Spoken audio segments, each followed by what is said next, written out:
Hello guys, welcome to my YouTube channel. If it's your first time here meeting this pretty stunning daddy's girl, I'm Kimasop Cynthia and welcome to my YouTube channel. Make sure you subscribe, like, comment and share to your friends so that they can watch my previous videos. So guys, today I want us to discuss something about how you were raised up that really affected maybe your womanhood or your motherhood, right now your mother or your father or anything, or your adulthood, because now we are adults. Like kama ulireziwa when your parents were so strict and there were those that they were so lenient. So I want to tell you a story today. For me, like my parents, not my parents, my father. My father was so strict, that kind of a father whom, yes, mnaweza cheka pamoja, but whenever you do a mistake, unatafuta mali utahama hiyo siku because you want love how that house will be that day, like you were raised in a way that you are told you are not supposed to go to your neighborhood, you are not supposed to go to your maybe aunties or your uncles, but I love it that way because if I could be going to the houses those times, hey, saizi wangekuwa wanasema vibaya, but aidhuru. So my father was this kind of a man who he was so strict. He was so strict since nikiwa primary, secondary and even at the university, lakini hapo ndo alilegeza kamba because now he knew I was now an adult and nafaa kujitegemea because in the university hata ukicontrol mtu when he or she is in holiday, but whenever akikuja shule ako free. For those at the university understand, like whenever you are out of your father's house, how free you are, like that kind of freedom unakuanga nayo and all that. So there was this time I was in primary. I don't know what I did. My father was a teacher back then. Nikiwa class 2, he was my teacher but hakuwa ananifunza. So there was this girl, sijui alikuwa na juice or something of that sort. And because I asked my dad for money and he never gave me, nikaenda nikaiba juice ya ule msichana and I drank the juice. Kuiba, she was called Rehema. Yeah, she was a Muslim. And then the girl went to report me. Nilikunywa juice kabisa mpaka ikafika nusu. So the girl, because it wasn't allowed kushare nini mkiwa wadogo, but who is me? That girl nimetoka vile, so then I was, nikakunywa hiyo juice. Akaenda akaambia my dad. Telling my dad, sema kugongwa. Nilichapwa sasa as a normal student, not as a parent. And then he's like, jioni nitaenda kuambia mzazi yako what you did, halafu atanichapa. Mind you, ataenda kujiambia, so aniongezee viboko. So wakati nilienda nyumbani that day, nikaenda nikatoroka because I knew nitakuja kuchapwa. Kutoroka, it was around 8 p.m. and somebody told me that your father is looking for you. Nikajiambia sasa nijirudishe because akinitafuta hanipate atanimaliza. Better I just surrender myself. But imagine hakunichapa at last because kama kuna kitu nilikuwa naogopa ni kiboko. So he was so strict. So me peke yangu, even I saw my brother struggling with that strictness of his, Ndugu yangu alikuwa that, si ati alikuwa mkora, but alikuwa mkora kidogo. So used to run away. Akifanya makosa utapata mimi namsema. Unajua ukiwa wadogo huwa unasema kwanza kama mnafuatana. Alinifanyia hii na hii kwa shule, you end up unachapwa. So when I went to the secondary school, it was just so cool, But I used to be told, me in my high school life, I never had a phone.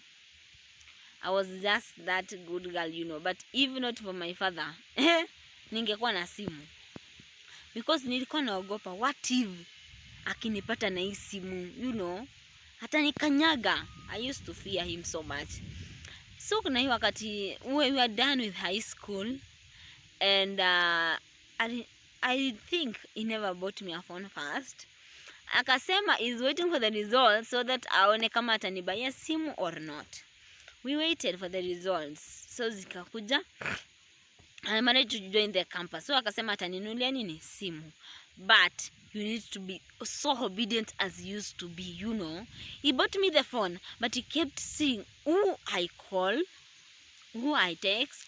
And you know, by that time I was so unaona ile ulikuwa bado unamuogopa, you know. So there was this time he was from town. In our place, for those who understand, when you wanatoka huko, you can see that ukitoka town you always pass a certain center, and then unaweza watu wanaongoja hapa magari zinakuangalia. So I was sitting by the roadside. I know my friend Nancy Prof is going to watch this video. We were just sitting with him. Tumekaa hapo with another boy there. So my dad passed by akiwa kwa gari, mimi sikumuona.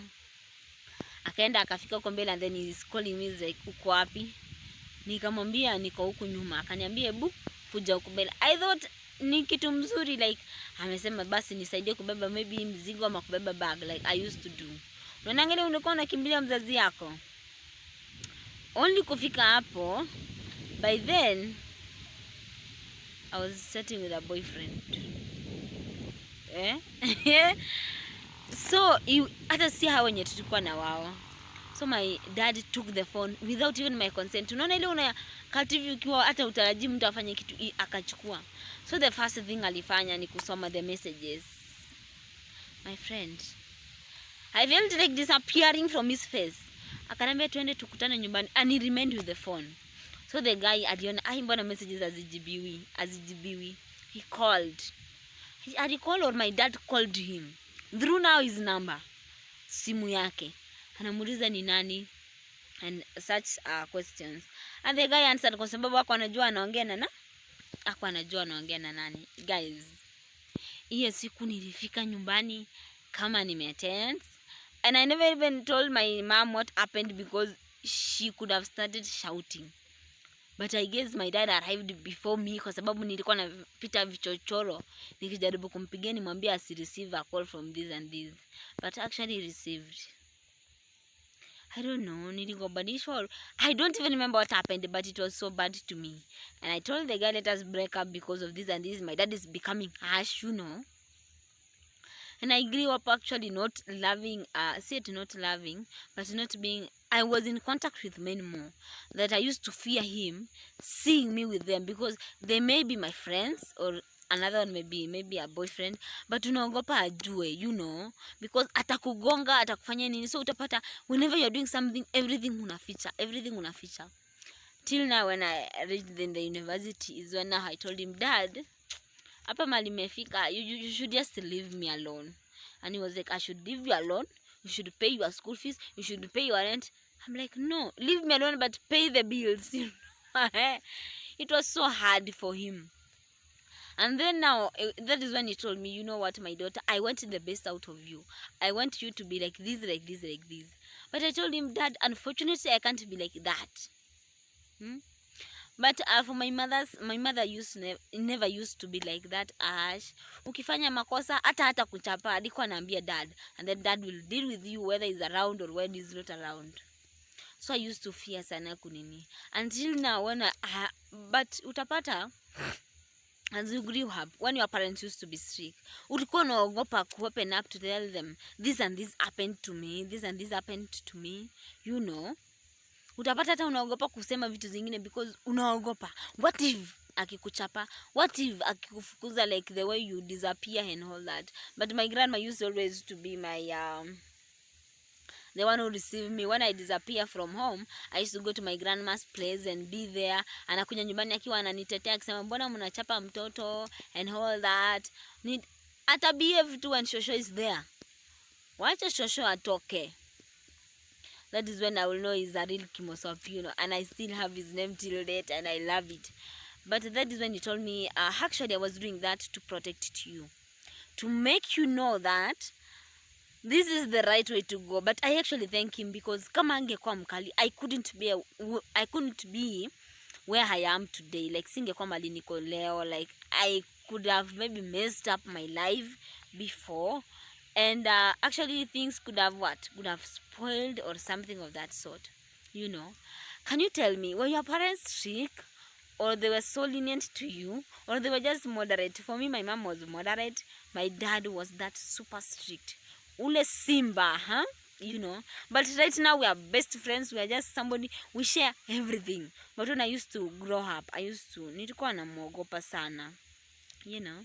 That's all I want to share with you today. So if your parent used to be so lenient, there's a way alikuwa anataka ukae. Maybe he or she was raised with a strict parent, you know, or strict parents.